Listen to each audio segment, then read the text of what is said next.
নমস্কার বন্ধুরা, সবাইকে স্পোর্টিং লিডার্সে স্বাগতম। আজকে আইপিএল এর ম্যাচ আছে, Sunrisers Hyderabad versus Mumbai Indians. হায়দ্রাবাদে খেলা হবে, ভীষণ এক্সাইটিং একটা ম্যাচ হবে। আমি পুরো বৃত্তান্ত নিয়ে আসছি। তার আগে এই মুহূর্তে যে টেস্টটা চলছে, এটা একটা দারুণ পয়েন্টে দাঁড়িয়ে আছে। এই পয়েন্ট থেকে খেলাটা যা খুশি হতে পারে, যা খুশি মানে তিন রকমের রেজাল্ট হতে পারে। এক হচ্ছে বাংলাদেশ উইন, সেকেন্ড হচ্ছে জিম্বাবুয়ে উইন, থার্ড হচ্ছে ড্র।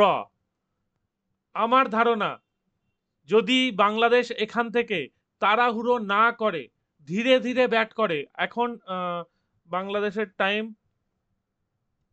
হচ্ছে প্রায় 12:30।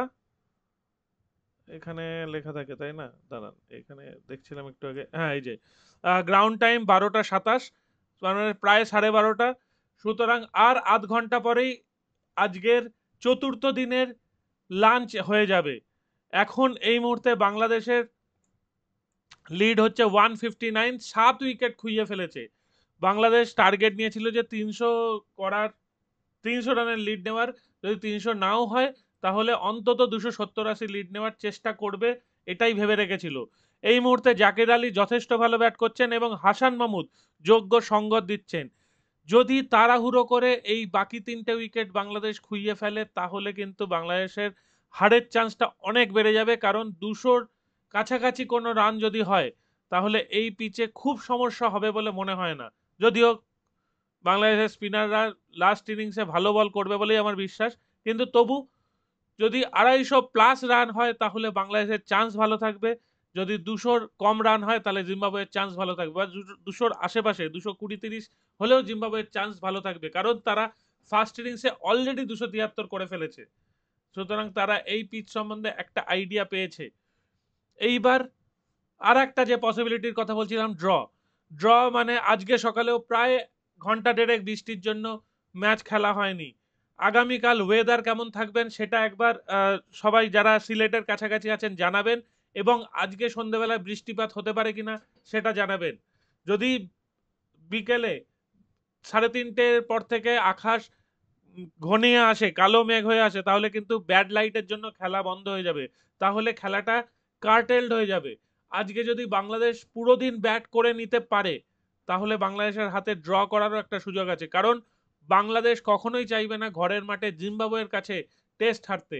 বাংলাদেশ টেস্ট জেতার চেষ্টা অবশ্যই করবে, কিন্তু যদি হেরে যায় সেটা খুব লজ্জার হবে। তার চেয়ে এখনো হাতে 3টে উইকেট আছে, ধীরে সুস্থে খেলে আজকের দিনটা যদি কাটিয়ে দিতে পারে, তাহলে কালকে কিছু টার্গেট দেবে, যত দেওয়া দেওয়া যায় দেবে। তারপর যদি অল আউট করতে পারলেও ভালো, না করতে পারলেও অন্তত হারবে না, সেই সুযোগটা বাংলাদেশের অবশ্যই নেওয়া উচিত। এবং আপনাদের যারা বাংলাদেশে আছেন বা সিলেটের কাছাকাছি আছেন, তারা একবার আমাকে কমেন্টে জানাবেন যে ওয়েদার ফোরকাস্ট কি আজকে বিকেল এবং আগামীকাল। কারণ আমি এখানে ফোরকাস্ট দেখেছিলাম, তখন বলছিল যে বৃষ্টিপাত হচ্ছে। আমি আপনাদের আবার দেখিয়ে দিচ্ছি। সিলেট ওয়েদার দেখুন, এখানে দেখাচ্ছে যে, দেখুন আজকের প্রেসিপিটেশন 4টের সময় 18%, 1টার সময় 18%, কিন্তু ক্লাউডি দেখাচ্ছে, হয়তো ক্লাউডি সত্যি, কিন্তু বৃষ্টি এই সময় হচ্ছে না। আবার এখানে দেখাচ্ছে দেখুন 2:45-এ পার্টলি সানি, তাহলে সন্ধেবেলায় বৃষ্টি হবে না। আবার আগামীকাল,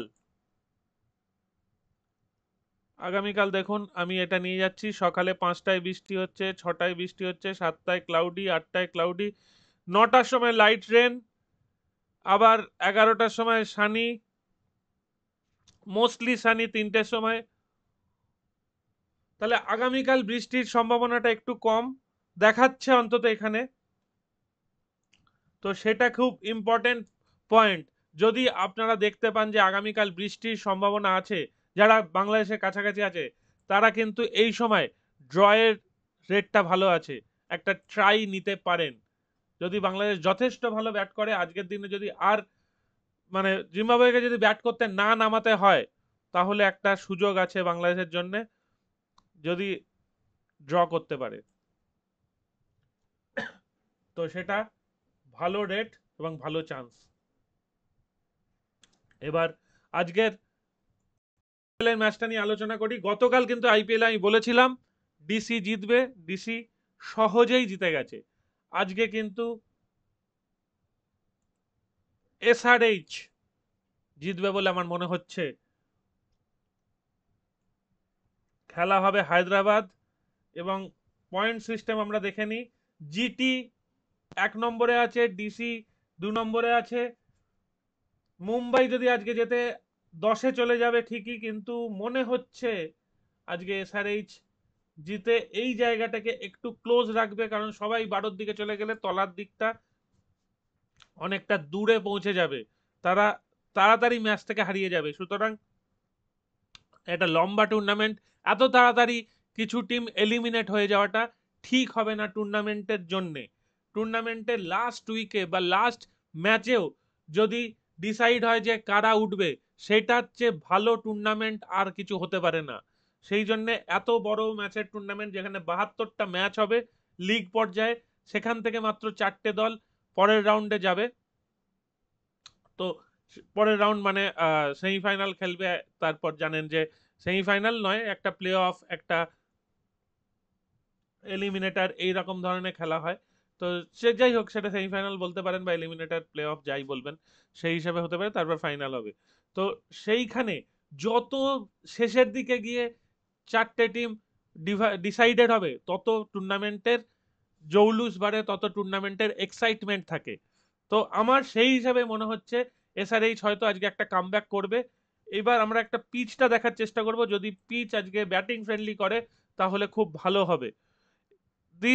The pitch at Hyderabad is likely to be a belter, not just because that's generally the cause, but also because SRH batter needs to turn a corner. There have been 4 scores of 240 plus this season in 8 innings so far.